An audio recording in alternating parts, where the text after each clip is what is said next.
Copier தமிழுக்கும் தமிழ் மக்களுக்கும் முதல் வணக்கம். நம்ம சேனலில் இன்றைக்கி என்ன டாபிக் நம்ம பார்க்க போகிறோம் அப்படின்னு பார்த்தீங்கன்னா, ரொம்ப நாளைக்கு அப்புறம் நம்ம ஒரு இன்ஸ்டலேஷன் வீடியோ, அதாவது ஒரு புது மிஷின் இன்ஸ்டலேஷன் வீடியோ நம்ம பார்க்க போகிறோம். அது என்ன மாடல், என்ன பிராண்ட், அது நம்ம எங்கே இன்ஸ்டலேஷன் பண்ணுறோம், ஸோ இந்த மாதிரி பல விஷயங்கள் நம்ம வீடியோவில் இருக்குது. ஸோ இந்த வீடியோ யாருக்கெல்லாம் ஹெல்ப்ஃபுல்லாக இருக்கும் அப்படின்னு பார்த்தீங்கன்னா, இதுக்கப்புறம் ஜெராக்ஸ் ஃபீல்டு ஸ்டார்ட் பண்ணுறவங்க, எக்ஸ்பீரியன்ஸ் இல்லாதவங்க, இல்லை இந்த கியோதுரா மிஷின் நான் வாங்கணும் அப்படின்னு ஐடியா அவங்களுக்கு இருந்துச்சு அப்படின்னா கண்டிப்பாக இந்த வீடியோலாம் உங்களுக்கு கொஞ்சம் ஹெல்ப்ஃபுல்லாகவே இருக்கும்.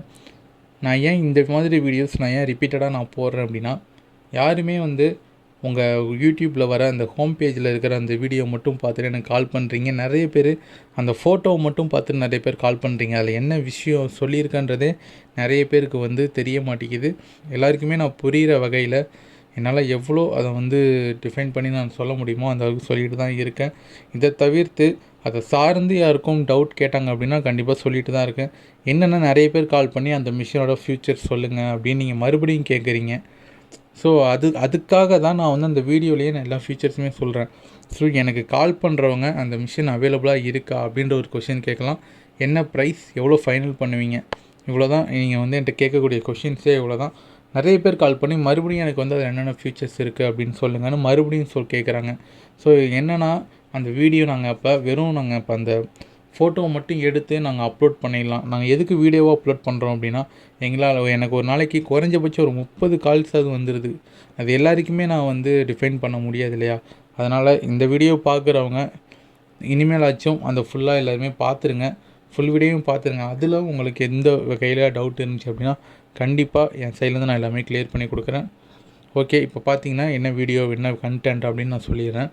ஸ்ரீவில்லிபுத்தூர்லேருந்து நம்ம சப்ஸ்கிரைபர் பார்த்தீங்க அப்படின்னா, நம்மக்கிட்ட மிஷின் பை பண்ணலாம் அப்படின்ட்டு நம்ம ஆஃபீஸ் லொக்கேஷன்லாம் கேட்டு நேராக லைவாக ஆஃபீஸ்க்கே வந்துட்டாங்க. ஸோ நம்ம எல்லாமே ஆஃபீஸ்க்கு அவங்க நேராக ஆஃபீஸ்க்கே வந்துட்டாங்க. வந்ததுக்கப்புறம் என்ன மாடல் எல்லாமே அவங்க சைட்லேருந்து ஃபஸ்ட்டு சொல்லியிருந்தாங்க. இது மாதிரி எங்கள் சுச்சுவேஷன், இப்படி தான் பண்ண போனேன், இவ்வளோ காப்பீஸ் போகும் அப்படின்னு அவங்க சில ஐடியாஸ் கொடுத்துருந்தாங்க.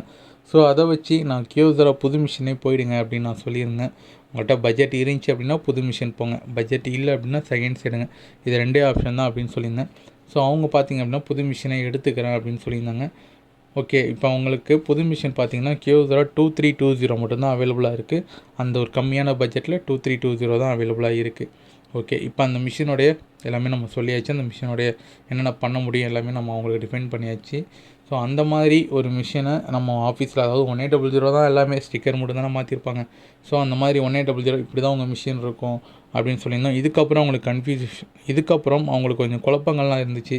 ஏடிஎஃப் எடுக்கலாமா, 2 ட்ராலி இதெல்லாமே எடுக்கலாமா அப்படின்ட்டு அவங்க 2000 மட்டும் அட்வான்ஸ் கொடுத்து மிஷின் எனக்கு திங்கக்கிழமை எடுத்துகிட்டு வந்துடுங்க அப்படின்னு சொல்லிட்டாங்க. நான் உங்களுக்கு அடுத்த நாள் நான் கால் பண்ணி எனக்கு என்னென்ன வேணும் அப்படின்றத நான் சொல்லிடுறேன் அப்படின்னாங்க. ஸோ அவங்க ஒரு நாள் டைம் எடுத்துகிட்டு ஃபஸ்ட்டு ஏடிஎஃப்லாம் சொல்லியிருந்தாங்க. அதுக்கப்புறம் ஏடிஎஃப்லாம் வேணாம், எனக்கு ட்ராலி மட்டும் கொடுங்க அப்படின்னு சொல்லியிருந்தாங்க. ஸோ நம்ம பார்த்திங்க அப்படின்னா பழசு நம்மக்கிட்ட ட்ராலி, செகண்ட்ஸ் ட்ராலி எதுவுமே இல்லை அந்த நேரத்தில். புது ட்ராலி தான் நம்மக்கிட்ட இருந்துச்சு. ஸோ அதனால் அவங்களுக்கு புது ட்ராலியே உங்களுக்கு எடுத்துகிட்டு வந்துடுறோம் தான் ப்ரைஸ் அப்படின்னு சொன்னதுக்கப்புறம் ஓகே அப்படின்னு அவங்களும் ஓகே சொல்கிறதுக்கப்புறம் நம்ம என்ன பண்ணிட்டோம், இங்கேருந்து போர்ட்டர் வண்டி புக் பண்ணி நம்ம நேராக அவங்களோட ஸ்பாட்டுக்கு போயிட்டோம். ஸோ இப்போ பார்த்திங்க அப்படின்னா இப்போ வந்த வீடியோ எல்லாமே நான் இங்கேருந்து லோட் பண்ணி நம்ம அவங்க இடத்துல இறக்குற வரைக்கும் நான் வீடியோ எல்லாமே இது வரைக்கும் வந்திருக்கோம். இதுக்கப்புறம் பார்த்திங்கன்னா அசம்பிளிங், ஃபஸ்ட்டு நம்ம அந்த ட்ராலியை அசம்பிள் பண்ணிடலாம். உள்ளே வீல் கொடுத்துருப்பாங்க, அந்த வீலையும் நம்ம அசம்பிள் பண்ணிவிடுவோம். அசம்பிள் பண்ணி வச்சு எல்லாமே அதுக்கப்புறம் நம்ம அந்த மிஷினை ட்ராலி மேலே வச்சுட்டு மிஷினையும் நம்ம ஃபஸ்ட்டு அசம்பிள் பண்ணிடலாம். அசம்பிள் பண்ணிவிட்டு அதுக்கப்புறம் நாம் உள்ளே எடுத்துகிட்டு போய் ப்ளக்இன் பண்ணி எல்லா செட்டிங்கும் சேவ் பண்ணி அவங்களுக்கும் டீட்டெயிலாக சொல்லி கொடுத்துட்டு நம்ம இங்கேருந்து கிளம்புறோம். ஸோ நம்ம பார்த்திங்கன்னா என்னால் ஃபுல் வீடியோ சொல்லிக் கொடுக்கறது, அந்த செட்டிங்ஸ் பண்ணுறதெல்லாம் என்னால் எடுக்க முடியல. ஸோ என்னால் முடிஞ்ச அளவுக்கு நான் கவரேஜ் பண்ணியிருக்கேன். யாருக்காவது இந்த வீடியோ கொஞ்சம் யூஸ்ஃபுல்லாக கண்டிப்பாக இருக்கும். வேறு எதுவும் டவுட் இருந்துச்சு அப்படின்னா கால் பண்ணி நீங்கள் டவுட் கிளியர் பண்ணிக்கோங்க. இதேபோல் காப்பியர் சேனலில் இணைந்திருங்கள். நன்றி. நீங்கள் ஃபுல்லாக வீடியோ பாருங்கள். நான் பேக்ரவுண்ட் மியூசிக்கோடு ஆட் பண்ணி தான் நான் போட்டிருக்கேன். ஸோ உங்களுக்கு பார்க்கணுன்னு இன்ட்ரெஸ்ட் இருந்துச்சு அப்படின்னா கண்டிப்பாக பாருங்கள். தேங்க்யூ.